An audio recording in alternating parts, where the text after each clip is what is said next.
very angry. Well, I think it's a bogus call. They said, you know, they're saying we can't go back out and we can fix the problem, but they're saying they won't let us run. So I think that's a bogus call.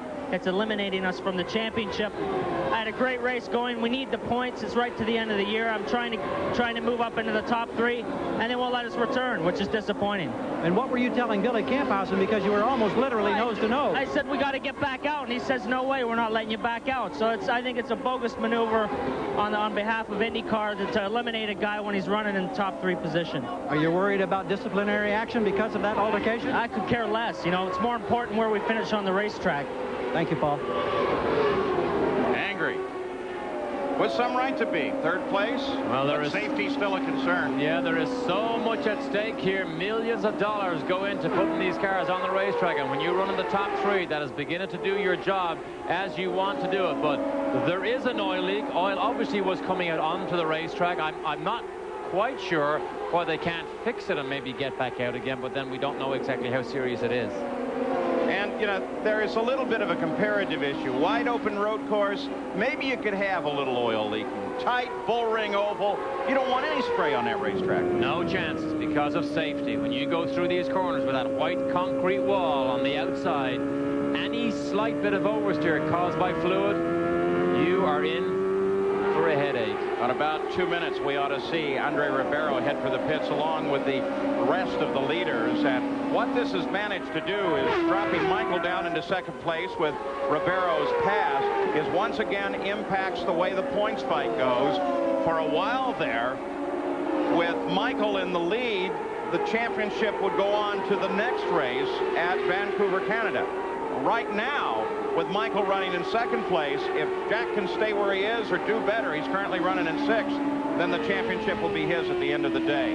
Villeneuve's 6 contenders for the title have been mathematically eliminated.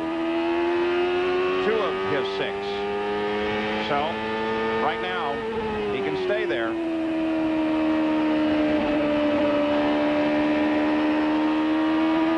You can see now that Michael is beginning to struggle to get by Bobby Rahal. We saw how easy he did it earlier. Well, he made it work for a little bit. But he's not quite as fast. And Ribeiro, who is putting on a superb display here of driving talent and a well-set-up racing car, is just absolutely running away from Michael. A little more on Paul Tracy. Gary, do we know yet what was leaking? Paul, I happened to get a chance to take a look underneath the rear wing as they brought the car back up on this side of the wall, and it's very congested. They couldn't move it, and you could clearly see drops of oil coming off the whole lower stanchion. So apparently there was a very pronounced spray. It's definitely a lot of fluid. It appears to be oil, and there's no question it was significant, at least in my opinion. Well, Gary, while you're talking, we're watching Jack Villeneuve as he really is carving his way up. Just came up alongside and around Michael. That was not for position. Not for position. Yes, he's back on the same lap now as Michael, but you can see Michael beginning to struggle. We can only presume his car has gone loose. The rear does not have enough grip. That is a problem here. These cars tend to go loose the more these races go on here on the Magic Mile at New Hampshire. Back 11 seconds in front now. Still Andre Ribeiro, and should be heading for the pits anytime now. Right here, Andre Ribeiro is going to make his turn in. Will Michael Andretti turn in behind him? They're both 79 laps since their last stop. So here is Ribeiro, and Jan Vikas is watching. Andre Ribeiro brings it to a stop. You saw the front brakes lock up there just briefly. Andre Ribeiro is happy with the handling of the car, but is having a few problems with the brakes. Maybe that's why we saw that one move when he had Michael, and he went way high. So right now, they're just planning on changing the tires. There, all the fuel's in. Andre Ribeiro, nice job for him. We'll have to see if he hangs on to the lead, Paul. So Ribeiro at the 122nd lap, in and out. Has to be careful here. Don't want to get above those yellow lines, or you'll be right back in with a stop-and-go penalty. Again, the essence of the oval, safety's the key. You don't want to pull a car right out of the pits and right up into traffic. And Ribeiro, during that stop, never even lifted his visor. Didn't even want to get some cool, fresh oxygen. Was so happy with the position he was in. Good job by the Tasman crew. Boy, Boy, this is a great race. They will watch this videotape for a while. Second time he has led an IndyCar race. Was so impressive at the 500 at Michigan. He led 68 laps here, the most by any driver that afternoon. And now he leads in convincing style here at New Hampshire. Well, on the stop, Michael Andretti and Jimmy Vasser were able to get past Ribeiro, but of course they're due to stop as well. Ribeiro becoming the first, along with Al Unser Jr., of those to make the second round of stops. And doing so on the 125th lap, the presumption is then that you go to the finish. And this package is so good.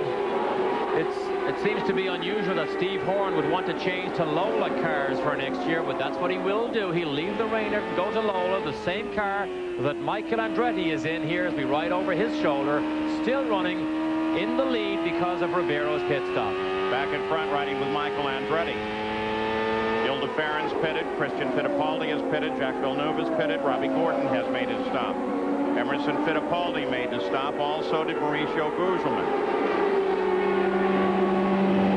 We expect Mo in, and here comes Michael Andretti. Gary Gerould sits down in the Newman Haas pit as Michael comes to a stop. We'll be watching the progress of Andre Ribeiro on the track as we watch the service job here from Newman Haas. Michael Andretti lost his teammate Paul Tracy a few moments ago. Ribeiro on the front straightaway. Andretti waiting. Now he makes his move. Will he get out in time? No, Ribeiro on the backside as Andretti comes up to speed. 13.9 seconds for the stop. And Michael brings her back up to speed. And Michael now has the fresh tires on, so the chase may begin to start again in the next 10 to 20 laps. Ribeiro at the moment is half a lap ahead of Michael, safely in the lead. And virtually everybody except Ribeiro and Andretti still have to make that stop in the top 10. We've had 2 caution periods for 11 laps here today. About a half a lap. So now the stops for the leader is complete, Jan Vikas.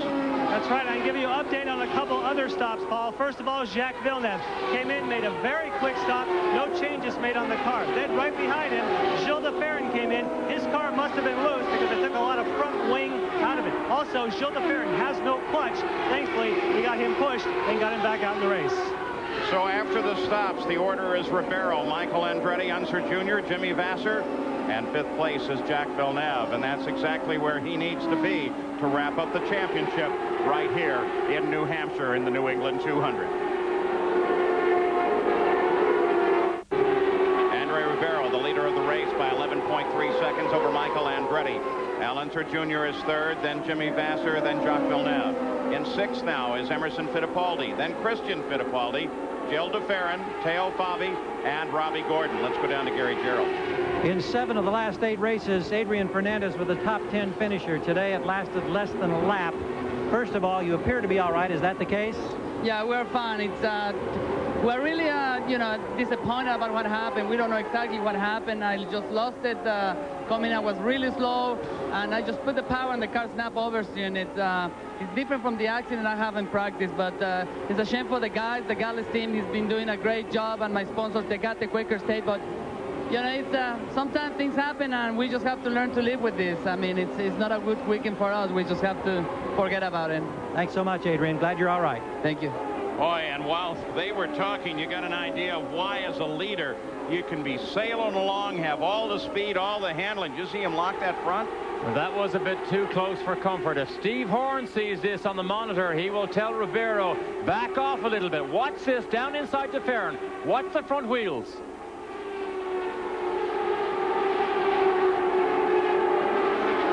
Boy, smoke just poured off the fronts there. She locks the brakes, trying to get down inside Greco, who apparently didn't see him running in front of de Ferran. Michael Andretti, 2nd place.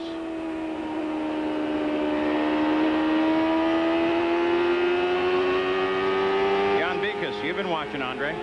That's right. We talked about the braking problem that he had. They feel as though the brakes are getting too hot. But also, Steve Horn radioed to him and said that when we took the Firestone tires off, that the right front tire was pretty well hammered. In other words, telling him to take a little bit easy on it, make sure he doesn't wear it out for the end of the race.